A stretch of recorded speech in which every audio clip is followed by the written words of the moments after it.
Hi, good afternoon, everyone. Firstly, thank you, CBA, for having me back again at Wide for Wonder. It's an absolute pleasure and honor to be here, and thank you, Sarah, and her amazing team for putting this 2 wonderful days together. My talk today is on energy and how to manage it, direct it, and invest it into the things that matter most in our life.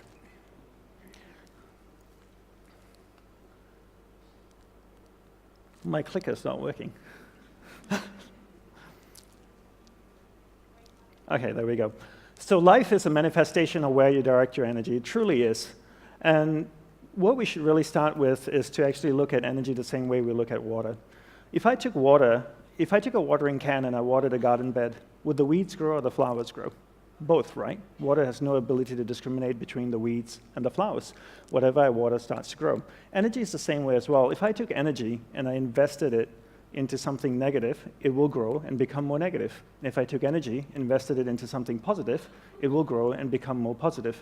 Energy has no ability to discriminate between what's positive and what's negative. Whatever you invest energy into starts to grow and manifest in your life. Right now, you're the sum total of where you've been investing your energy throughout your entire life. So the goal really in life is to figure out what it is you want. Right? What's your purpose in life, who and what's important in your life, and be able to direct energy towards that so that you can manifest that in your life. So where do we begin with this? We begin by understanding how the mind works. I'll have to say with you, after living 10 years as a celibate monk in a cloistered monastery in Hawaii, this would probably be the most important thing I could ever share with you, understanding how the mind works. From a monk's perspective of understanding the monk and experience of a monk's perspective of understanding the mind, and experience of the mind, and my perspective and my experience of the mind, there are 2 things we need to understand: awareness and the mind. Let's define what they are. Let's define awareness as a glowing ball of light. So imagine an orb, a glowing ball of light that can float around. Let's call that awareness and put that aside. Now let's define the mind. Let's define the mind as a vast space with many different areas within it. One area of the mind is angry, hatred, jealousy, joy, happiness, sex, food, art, science, technology, a whole bunch of different things, right? Your awareness, that ball of light, can actually move to any area of the mind you want it to go to. So if your awareness, this glowing ball of light, goes to the happy area of the mind, it lights up that particular area of the mind. You become conscious of being happy. Are you happy? No, you're in an area of the mind called happiness. If this ball of light goes to the angry area of the mind, it lights up that particular area of the mind. Are you angry? No, you're in an area of the mind called anger. And by using your willpower and your powers of concentration, you can actually take your awareness, this ball of light, to any area of the mind that you want to go to. And here's the most important part. Where your awareness goes, that's where your energy is flowing. So if your awareness goes to the angry area of the mind, your energy is flowing there. It's actually strengthening that particular area of the mind. So this is a theory of it. So let's do a little practical exercise to see if this actually works or if it's just some monk talk. Okay? So for that, I need some audience participation. I need all of you to sit up straight in your chair. Okay? And put your feet down on the ground. And if you're leaning back in your chair, sit forward a little bit. Keep your spine straight. Roll your shoulders back. You can keep your head nicely balanced on top of your spine. Your eyes are closed. Don't worry, we're not going to chant or hold hands until later. Just kidding. So take a slow, deep breath in with your eyes closed. Take a slow, deep breath in. Slowly exhale. Then take another slow, deep breath in again, and then slowly exhale. I want you to become aware of the chair that you're sitting on. Is it comfortable? Is it not comfortable? The temperature of the room? Is it cold? Warm? What about your body posture? Is your spine straight? Your shoulders roll back? You're sitting a little bit forward? Your head nicely balanced on top of your spine? Now I want you to become aware of the most recent wedding that you attended. Do you remember whose wedding it is? Were you happy for the couple getting married? Try and think as much detail as you can about the wedding. Do you remember what you wore to the wedding? Do you remember what the bride wore? Did she make a good choice with her dress? How was the food at the wedding? Alcohol? Did you drink a lot? Was there good music? Did you dance? Did you do some crazy wedding dance? Now I want you to become aware of the most recent vacation that you went on. What kind of vacation was it? Was it a surfing trip, yoga retreat, holiday, shopping, camping, backpacking? Try and think as much detail as you can about the vacation. What was the weather like where you went? Was it cold, rainy, hot, humid, dry, snowing? Do you remember the favorite hotel you stayed in? How was the food? Bland, spicy? Did you get sick eating the food? Did you shop a lot? What was one thing you bought on the trip that you really liked? Your eyes are still closed. I want you to become aware of the room again. Try and feel the temperature of the room. Is it warm? Is it cold? The chair you're sitting on, is it comfortable? Is it not? Is your spine still straight? Are you hunching? Are your shoulders rolled back? Okay, slowly open your eyes and you can lean back in your chair. Well, thank you very much for doing that exercise with me. That exercise is really to prove two things to you. One is there's a clear separation between awareness and the mind, two completely different things. Second is you can actually take your awareness and move it to any area of the mind you want it to go to. Well, you gave me permission to do it, so I took your awareness from the room, I took it to an area of the subconscious mind where the memory of the wedding resided, and then I took you to the vacation area of the mind, and then back to the room again. How do I know you were thinking about the wedding? Well, I had my eyes open and your eyes were closed. And when I asked questions, I could see the reactions in your face. Did the bride make a good choice with her dress? A couple of you went, okay. Did you drink too much? A few heads went down. So I knew you were thinking about the wedding, right? So I took your awareness to different areas in the mind. This happens all day. All day we allow people and things around us to dictate where our awareness goes in our mind. Let's do one little exercise again just to emphasize this point, because to me this is really, really important, and it's the crux of really managing energy in your life. Can you remember your first kiss? Do you remember who it was? Do you remember his or her name? Do you remember where it took place? Back of Dad's car? Behind the garage? What was the experience? What was the emotion that was associated with that experience? Come on, really think about it. It wasn't that long ago. Come on. Were you embarrassed? Were you nervous? Do you remember? Do you remember the person's name? Okay, some people are laughing, blushing. Do you remember the first time someone you loved, someone really close to you, passed away? Do you remember that? Do you remember getting a phone call, being told that this person that you loved has just died? How did you feel? What was the emotions associated with that experience? Did you have the blessing of being able to see the body before it was cremated or buried? Do you remember standing next to the body, wondering how it felt, knowing that you'd never see this person again? How did it feel for you? Do you remember the emotions? Isn't it interesting? In the space of 60 to 90 seconds, I took your awareness from an area of the mind where all of you were smiling or giggling or slightly embarrassed to an area of the mind where all of you are completely sad. Or not sad, or just feeling the vibration of the room just completely changed, right?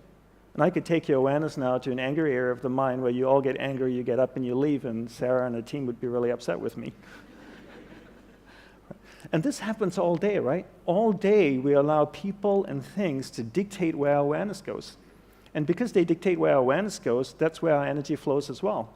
And where our energy flows is what manifests in our life. So really the goal in life is not really to control your mind, but rather to control where your awareness is going within your mind. So don't control your mind, control where your awareness goes within your mind. How do we do that? We do that by learning how. So your spiritual practice or your homework for taking away is to control where your awareness goes in your mind throughout the day, and that's really it. How do we do this? We learn the fine art of concentration. First, let's define what concentration is. I define concentration as the ability to keep your awareness on one thing for an extended period of time.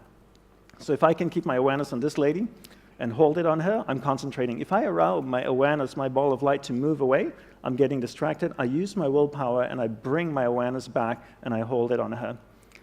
Being able to do that allows me to concentrate. Most people can't concentrate for two reasons, right? One is they've never been taught how to concentrate. Second is they never practice concentration. How many of you growing up here in school had classes on concentration every single day, the same way you had classes on geography, on math, and science? Anybody? I travel all around the world and I ask this question and nobody puts their hand up. How many of you, when you were growing up in school, were told to concentrate? Isn't that amazing? You get told to concentrate, but you never get taught how to do it, right? When I was growing up, I got told to concentrate all the time. Dandapani, concentrate on doing your homework. Dandapani, concentrate on eating your food. Anybody want to show me how to do it? No. How many of you have kids? How many of you tell your kids to concentrate? Have you ever showed them how to? No, right? And then if you don't show them how to concentrate, how would they know how to do it? And then if you want to be good at something, you have to practice it. If you want to be really good at concentration, you need to practice it all day. People are good at distraction because that's what they practice all day long. It's not that they don't have the ability to concentrate. They've just practiced distraction and become really, really good at it. So how do we concentrate? We concentrate by practicing doing one thing at a time and integrating this practice into our everyday life. So for me, I look at my average day and I ask myself, what's a reoccurring event in my life? Every day I speak with my spouse. Every time I speak with my spouse, I give her my undivided attention. I keep my awareness on her. It drifts away, I bring it back. It drifts away, I bring it back. I keep my awareness on her. I give her my undivided attention. Now, every day I also speak to my clients. I speak with my clients. I speak with my friends, family. Every time I speak with somebody, I give them my undivided attention. If I'm on the phone, I give the person on the phone my undivided attention. I practice doing one thing at a time. By the end of the day, I've clocked about maybe 6 to 8 hours of practicing concentration. 6 months later, I become really good at concentration. 12 months later, I become really good at concentration. The best way to become good at something is to take a tool and insert it into a reoccurring event in your life. And this is the best way to become good at something rather than to create another practice in your life. Just take a tool and insert it into the practice, into a reoccurring event in your life. So your homework is to give someone, or whatever you're doing, your undivided attention. Pick one person in your life for the next 1 month that you will give your undivided attention to. Every time you speak with that person, stay completely focused on them, keep your awareness on them. The rest of the day, you can go ahead and be a squirrel. But just whenever you're speaking with that person, give that person your undivided attention. And you need to practice and build in incremental steps. The other thing we need to learn to develop is our willpower, right? Everybody is born with various levels of willpower. But one thing we never get taught to do is to actually develop willpower. And willpower is like a muscle. I call it a mental biceps. If I could draw biceps around my mind, that would be my willpower. There are 3 ways to develop willpower. 1, finish what you begin. 2, finish it well beyond your expectations. 3, do a little bit more than you think you're able to do. All of these 3 ways require effort, and that effort is willpower, right? So how do I develop willpower? I take these 3 methods and I apply it to things that reoccur in my life. What's something that reoccurs in my life every day? Every day I sleep. What a great opportunity to develop willpower. Before I go to sleep, I floss, I brush my teeth, put on my pajamas, I go to sleep. When I wake up in the morning, I finish the process of sleep. How do I finish the process of sleep? I make the bed every day. So every day I wake up in the morning, I make the bed. What's something else that I do every day? Every day I have breakfast. If I have time to make breakfast, I have time to eat breakfast, then I have time to do the breakfast dish and put it away, right? So I finish the process that I begin. And I bring this into everything that I do. Then throughout the day, I develop willpower. The more I practice this, the better I get. Now I have tremendous amount of willpower. After 6 months, I've developed a lot of willpower. Every time my awareness drifts away, I use that mental muscle, that willpower, to bring my awareness back. Then I use the powers of concentration that I've developed to hold my awareness on what I'm focused on. And because I'm focusing on that, where my awareness goes, energy flows, and now my energy is flowing towards what I want. That starts to manifest in my life. That's why it's so important, firstly, to understand there's a separation between awareness and the mind, 2 completely different things. You control where your awareness goes, you control where your energy is flowing, and you control what's manifesting in your life. And you use your powers of concentration and your willpower to hold your awareness on the priorities in your life. The next thing we want to do is to learn to manage energy in our life, right? This is based on the premise that we only have so much energy each day. We have a finite amount of energy each day. Each day we have this much energy. We take our energy and we invest it into people and things around us. We keep investing until we have no more energy left. We get exhausted. That's usually around 11 or 11:30 or midnight. We go to sleep. Our energy builds up again. We go out the next day and we invest our energy into people and things till we have no more energy. But the one thing most people don't do is we never evaluate who and what we're investing our energy in. So I always tell people to treat energy the same way you treat money. It's a finite resource that needs to be wisely managed, wisely reallocated, and wisely invested. No matter how rich you are, you only have so much money, right? And before you spend money, most of us think and evaluate what we're investing our money in. If somebody asks us for $5,000 or $30,000 to invest into a startup or a company, we would ask questions. We just wouldn't hand them $30,000. We would ask, what's your plan with it? What are you going to do with this money? What's my return on my investment? Because it's a finite resource. So why don't we do the same thing with energy? Before we invest energy into someone or something, why don't we evaluate if that person or that thing is deserving of our energy? Because if you only have this much energy, and if I took 10% of my energy and I gave it to John, that's 10% I could have given to my spouse, my business, the things and people that I love. Remember the law of thermodynamics. Energy cannot be created or destroyed, but it can be transferred or transformed from one thing to another, right? So I can't create energy. If I give 10% to John, I want to know he's going to do something good with it. Because if he's just going to squander it, I'd rather take it and give it to the people and things that I love. So why is it important to manage energy? For me, the greatest impetus for managing energy is death. Death is the greatest impetus for me to manage energy. I realize that life is finite, that I only have one life as me. And regardless of my beliefs, I know I have one existence and as Dandapani. And what happens after death, I'm not quite sure. We all have different upbringings, different religious beliefs. Some people say when you die, you go to heaven or hell. Some people say when you die, it's game over. That's it. Nothing happens afterwards. Some people say when you die, you get reincarnated as a man or woman. And others say you get reincarnated as a man, woman, maybe an insect or an animal. But no one really knows. We have our beliefs and we hold strongly to them. But no one's ever died, gone to heaven, taken a selfie, come back, posted it on Instagram and said, look at me here in heaven, #PearlyGates, right? So we don't quite know, but the one definitive thing is that we know we're going to die. And I know I have a finite amount of life. I don't believe life is short, but I do believe it's finite. And because my life is finite, I want to be extremely clear where to focus my energy. There's no point learning to concentrate if you don't know what to concentrate on. So along with learning concentration, it's really important to also learn what to focus on. So what I would recommend as a homework is to be clear what your purpose in life is. One way to do this is to spend 5 minutes each morning reflecting on what your purpose in life is. Get to know yourself. Most people are happy to spend time with other people and things, but very few people actually make time to spend time with themselves. So when you wake up in the morning, take a shower, go to a quiet place in your house, sit down, and ask yourself questions about you. What do you want in life? What's my purpose in life? Why am I here? What do I love? What am I passionate about? How many people can genuinely answer, this is my purpose in life? Very, very few people. Once you're clear with your purpose, you know what to concentrate on, and you know what to direct your finite amount of energy towards, right? So the next thing we want to look at is energy consumers, right?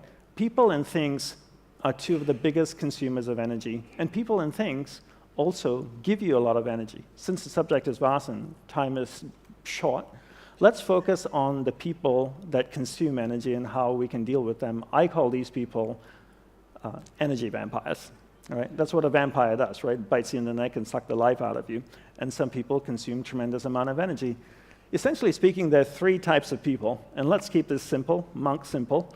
There are uplifting people, there are neutral people, and there are not uplifting people. Okay? Let's define what this is, okay? What they are. An uplifting person, I spend 5 minutes with an uplifting person, I walk away, I feel great, and go like, wow, that was an amazing conversation. A neutral person, I spend 5 minutes with them, I walk away, I'm still the same. A not uplifting person, I spend 5 minutes with them, I walk away, and I go like, oh my God, that was exhausting. right? And you've probably experienced that in your life. So then the next question to ask is, are they an energy vampire?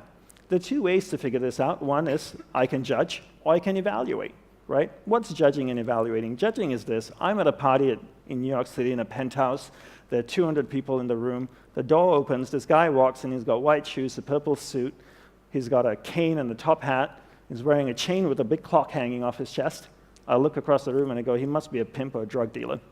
That's judging, right? I didn't get to know him. I just judged he was a pimp or a drug dealer. Evaluation is this. I spent 50 occasions with John over a period of 2 years. 49 of those I walk away from and I go like, oh my God, that was exhausting. It's safe for me to evaluate that John is an energy vampire. Okay? Then there are two types of energy vampire. The next question is, are they a transient energy vampire or inherently an energy vampire? Right? What's a transient energy vampire? Just say John is going through a hard time in life because his dad is dying of cancer, for example. And for 3 years, he consumes a lot of energy. You know, he's always down. You need to uplift him. He's feeling very sad. It's okay. You give him that energy because he's your friend, and that's what we do. We express compassion, empathy, and love, and we support our friends during difficult times. What's someone who's inherently an energy vampire? Someone who's inherently an energy vampire has always been this way. For decades, they just haven't changed. They're just not an uplifting human being at all. So how do we deal with someone who's inherently an energy vampire? So before I go there, quick question for all of you. How many of you in this room feel like you have someone who's inherently an energy vampire in your life? That's a lot of people in this room, right? So how do we deal with someone who's inherently an energy vampire, right? My guru taught me the best way to do this is to practice the art of being affectionately detached, but always kind, gentle, sincere, and loving towards them. What does this mean? So just say John is inherently an energy vampire. I live in New York City. I'm walking down Fifth Avenue. I see John walking towards me. What do? Do I cross the street? That's not very nice. I meet John. John meets me. What do you say when two people meet each other? I know what you guys say in Australia. G'day, how's it going, mate? Right? Do I say that? No. Do you know why I don't ask how are you? Because I don't want to know.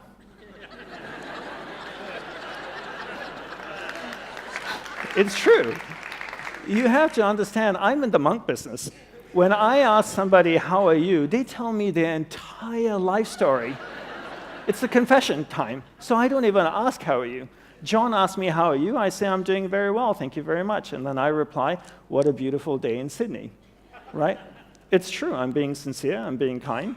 And then I say to him, please excuse me, I have something really important to do. It's true, my life is finite, and I'm very clear what my purpose is, right? I'm not lying. And then what do people say at the end of a conversation? It was a pleasure meeting you. Actually, it wasn't. Let's do lunch. Why? See you later. Not really, don't want to.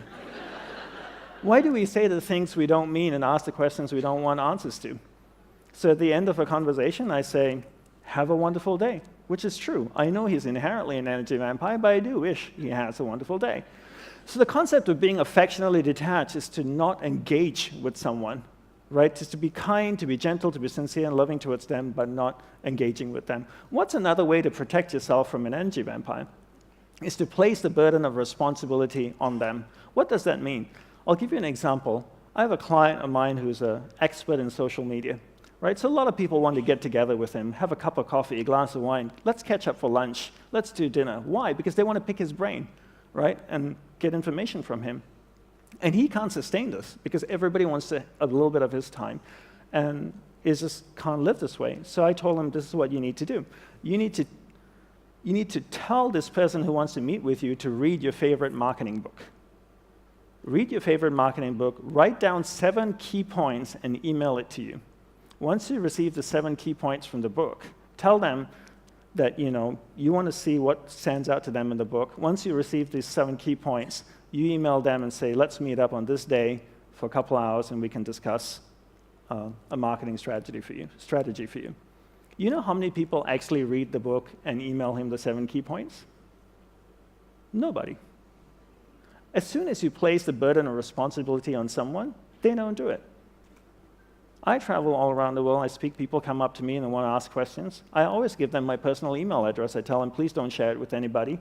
Can you put your question down on this email and send it to me? One, it'll give me time to reflect on it, and I can give you a proper response. And they always say, for sure, I'll put it all down in email and I'll send it to you. You know how many people email me? Nobody emails me.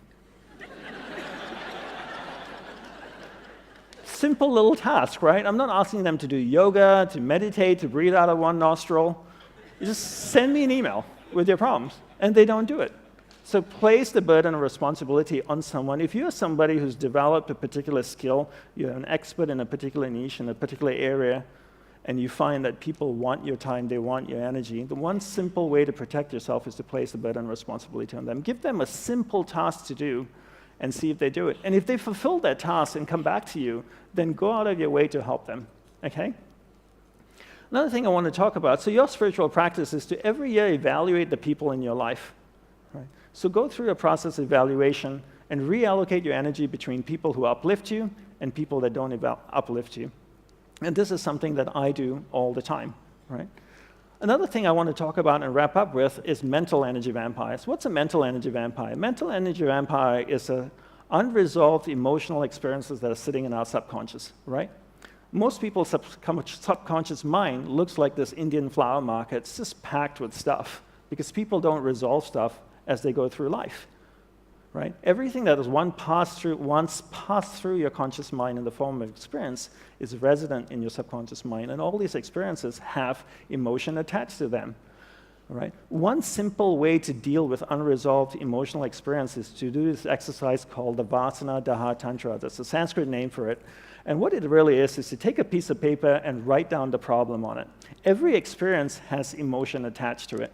And I want to share with you a quote from Tesla, which I think really encapsulates the philosophy that I believe in or that I was trained in the monastery. Tesla says, if you want to find the secrets of the universe, think in terms of energy, frequency, and vibration.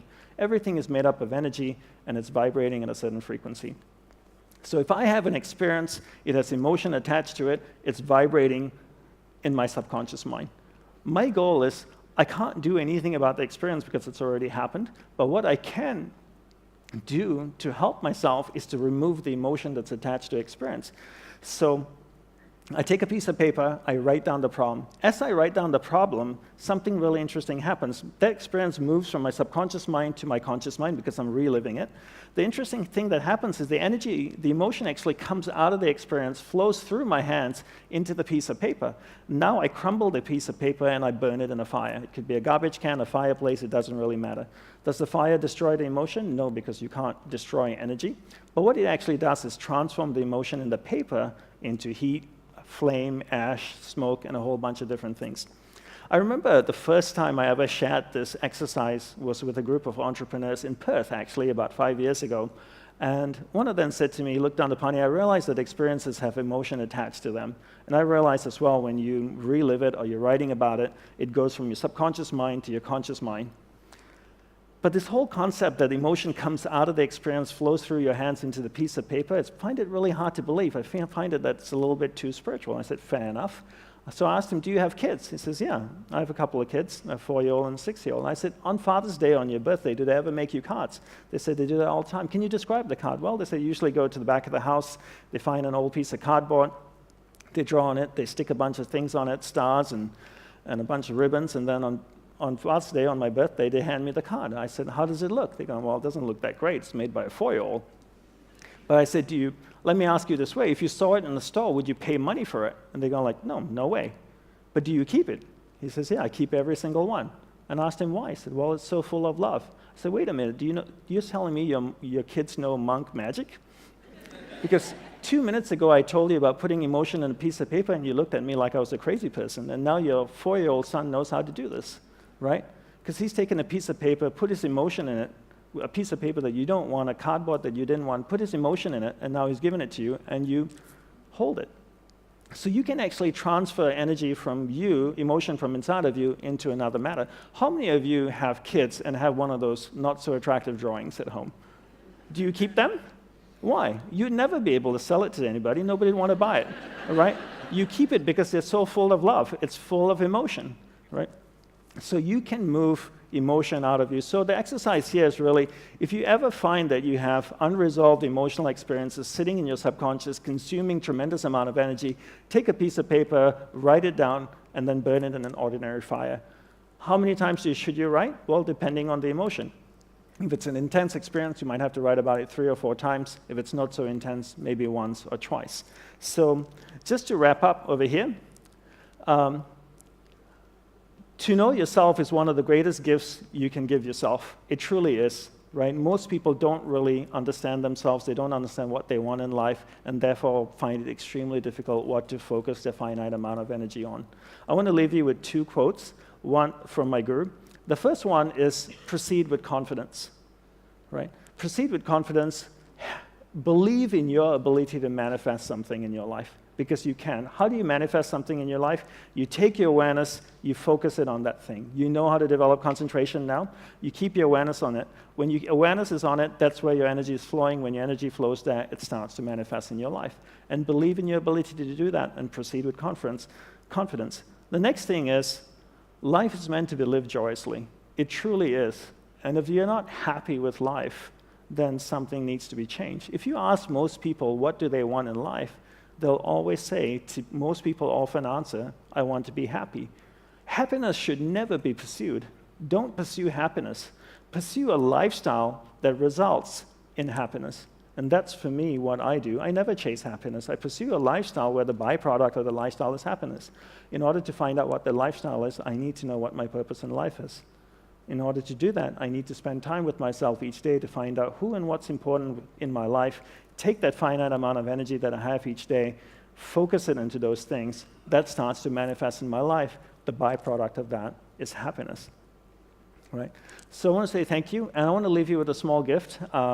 If you go to this website address, you'll find a 5-week online course on understanding the mind, and also on how to develop concentration and willpower. You're welcome to sign up for it. You just need your name and email address, and you'll receive that every week on email. Thank you very much, everyone. I hope you enjoyed it and find these skills useful.